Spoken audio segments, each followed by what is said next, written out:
Yun guys, good morning sa inyo lahat. Yan, for today's video guys, yan, kung mapapansin ninyo, nandito tayo sa kasa ng Premium Bikes Corporation. Yan, nandito tayo. Ang pag-uusapan natin ngayong araw guys ay yung himay na monthly amortization sa hulugan to guys ng ating Yamaha Aerox version 3. Kasi ito guys talaga yung may pinakamalaking price increase ngayong buwan na ito, yung ating mga standard na Aerox, yung mga Aeroxes natin. So, sa mga nagbabalak kumuha ng unit, guys, dito sa video na to, hihimay-himay natin yan. Magsisimula tayo sa minimum down payment papunta sa pinakamagandang down payment para may idea kayo kung magkano ang galawan at kwentada ng ating Yamaha Mio Aerox 155 version 3 ngayong July 2026. Okay, para doon sa mga nagpaplano, ang bidyong ito ay para sa inyo. Okay, bago natin yan, bago natin tirahin kanain, syempre, intro muna tayo!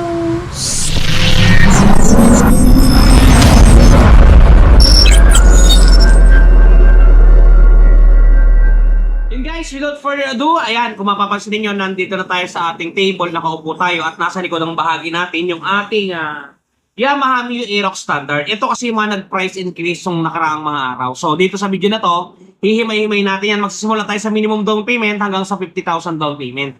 Okay, para magkaroon kayo ng idea kung magkano ang galawan ng ating Aerox ngayong July 2026. Kung magkano ba yung kanyang naging price increase sa mga panahong ito. Okay. Suggested retail price ng ating dalawang unit. Ipa-plus ko na lang dito guys para meron kayong may screenshot kung gusto ninyong screenshot. Okay. Suggested retail price sila, ito yung SRP is 133,900 pesos. Okay guys? 133,900 pesos. Available po ito cashman o hulugan. Okay. Pagkahulugan po, syempre ito po. Philippine price po ito para doon sa mga nanonood po na taga-ibang bansa. Philippine price po ito. Minimum down payment po natin sa mga unit na to, Yamaha Mio Aerox version 3 standard, is 13,390. Yan po, wala na pong additional yan. Yan lamang po yung ibibigay ninyo. Okay na po yan, goods na po yan. Pagka nag-down po kayo ng ganyang amount, ang magiging monthly nyo po sa loob ng isang taon, 13,751. Ngayon po, meron tayong rebates na 500 piso pag 1 year ang kontrata. So, matotal pag updated po tayo, yan po ay magiging 13,251 na lamang po. Yan po, nagpa-flash naman dyan para hindi kayo masyadong malito. Pagka 2 taon po ang inyong napili, 2 years, 8,542. Ang rebates po natin ay 600, magiging 7,942 po pag updated. At pagka 3 taon po ang inyong nagustuhan at napusuan, mahaba pero mababa. 6,939. Ang rebates po natin ay 700 pesos. So matotal pagka po tayo updated, magiging 6,239 na lamang po yan. Yung 6,239, hindi na po yun mahal, napakababa po nun. Si Ron, bakit mo naman nasabing napakababa? 6,239 po yun. Ito guys. Yung 6,239, i-divide nyo po sa 30 days ng inyong pamamalagi sa mundo. Magtatago lamang po kayo araw-araw na humigit kumulang 207 pesos at talaga namang mahal. Nangyayari na. Ayan guys, yan ang kwentada sa 13,390. Okay, moving forward. Siyempre may magtatanong dyan, si Ron, paano pag nag-down po ako ng 20,000 pesos? Yan, 20,000 pesos. Ang magiging monthly po ninyo sa looban ng isang taon ay 13,038. Rebates po 500, pag updated tayo, magiging 12,538. Pagka 2 taon naman po, 8,099. Ang rebates po ay 600, magiging 7,499. At pagka 3 taon po, 6,580. Ang rebates po niyan ay 700 pesos, pakalaki po. Magiging 5,880 na lamang po yan. At kung i-divide po natin yan sa 30 days ng ating existing sa mundo buwan-buwan, magtatago lang po tayo daily ng 196 pesos, talaga namang may nangyayari na. Yan guys, pagka nag-down kayo ng 20 mil, ayan po, maliwanag na maliwanag, yan po ang kwentada. Yan ang maaaring mangyaring hulugan ninyo pag isa inyong mga napili. 1, 2, at saka 3 years. Yan, pili lang po kayo dyan. Pagka naman po, yan, moving forward, pagka naman po magda-down tayo ng 30,000 pesos, ito po, yan, 30,000 pesos. Ang magiging monthly po natin sa looban ng isang taon ay 11,959. Ang rebates po ay 500, magiging 11,459. Yan guys. Pagka 2 taon naman, 7,429. Pagka rebated po tayo, 600 po ang 2 taon, magiging 6,829 na lamang po yan. At pagka po 3 taon, 6,035. Ang rebates po natin ay 700, magiging 5,336. Pagka araw-araw nyo po yung itatago, hindi nyo po yan ibabayad sa branch araw-araw ha. Itatago nyo po. For example, maglalagay po kayo ng isang garapon. Yan. Araw-araw nyo po yung huhulugan. 177 po pesos araw-araw. Makakapaghulog po tayo sa looban ng 3 taon. Talaga namang buhay na buhay. Gigil na gigil. Galit na galit ang ating Aerox 2026. Yun guys, moving forward, ito yung hangganan ng ating kwentada ngayon, 50,000, 50,000 pesos.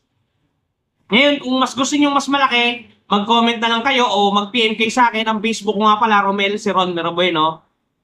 Message lang kayo guys, open lahat yan, magre-reply tayo. Pagka nag-down kayo ng 50,000, ito guys, yan yung magiging monthly amortization natin. Sa isang taon, 9,802. Ang rebates po yung 500, magiging 9,302.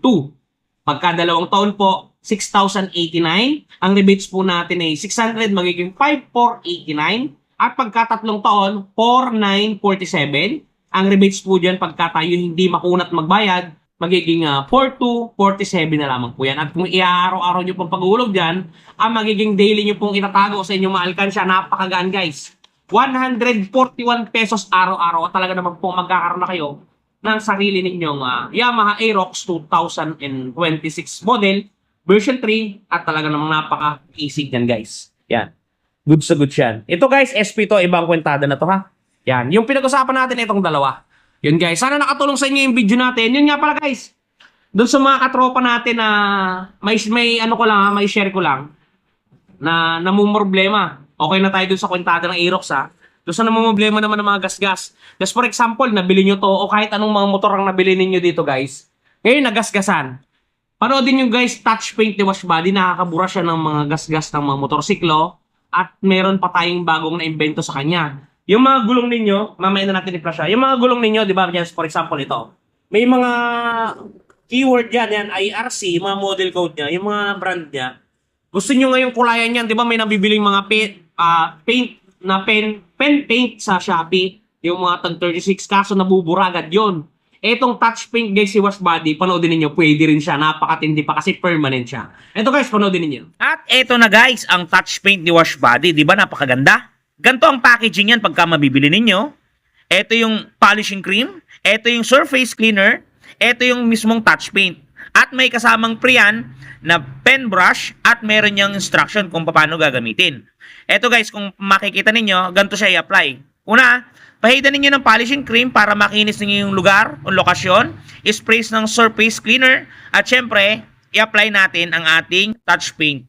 Yan. Isulat nyo lang ng pen niya at talaga namang matatakpan ang mga gasgas ng inyong unit. Bili na kayo guys, touch paint ni Wash Body. Yun guys, good day sa inyong lahat. Yan. Kung mapapansin ninyo, kakaiba itong video natin ngayon. Gusto ko lamang i-share sa inyo itong ating natuklasan o ating na imbentong touch paint na napakasbisa sa ating mga gulong. Lalo dun sa mga tropa natin na nagpapalit ng mga magagandang brand na gulong. Tapos kinukulayan lamang nila to ng mumurahin yung mga touch paint, which is isang car wash lang nila nagpe-paid na. Eto guys, panoodin ninyo itong ginawa natin sa touch paint ni Wash Body. Ginawa natin siyang pangkulay o touch paint na nilalagay sa mga brand name ng ating gulong. Napakabisa guys. Panoorin ninyo ito at talaga namang goods sa goods. Talaga namang talagang may nangyayari na. Panoodin ninyo guys. Alright. Magtitrip lang kami. Tingnan mo. Yellow markings. Sakto, kuwang-kuha yung kulay. Nabili namin to sa Shopee. Patingin nga ako, guys. Ito. Wash Body. Ito, Honda Red. Ito, Benelli Yellow. Share ko yung link sa comment kung kailangan nyo. Mabisa din. Oh. Shopee works. Permanent yan, paint. Hindi siya yung ano, yung nababakbak. Kano pin natin dyan? 180? 188. 188. Ayos ba, Jay? Yan. Yun guys, napakabisa niyang touch paint na yan. Napakaganda ng kulay at hindi yan nababakbak at hindi yan nagpe-fade kasi permanent paint ang ginamit dyan. Sa mga gustong bumili, nakapin yan guys sa video natin. Search nyo lang dyan. Yung touch paint ni Wash Body. Talaga namang may nangyayari na. Yun guys, sa mga gustong bumili, bili na. Okay guys, magandang gabi. Bye-bye. Hey guys, again, napakaganda ng touch paint na yan. Kaya kung ako sa inyo, i-try nyo na ang touch paint ni Wash Body. Yan guys, nandito nga pala tayo sa harap ng kasa ng Premium Bike San Jose. Yan. Doon sa mga magtatanong ng presyo ng mga motorsiklo, yan guys, always available tayo. Subscribe lang kayo, wala namang pong bayad dyan. Yan guys, sa mga hindi pa nakapag-subscribe, subscribe na kayo. Okay, hanggang dito lang pang video natin. Ingat kayo palagi. At palagi po kayong magpapakasaya sa Route TV. Shoes!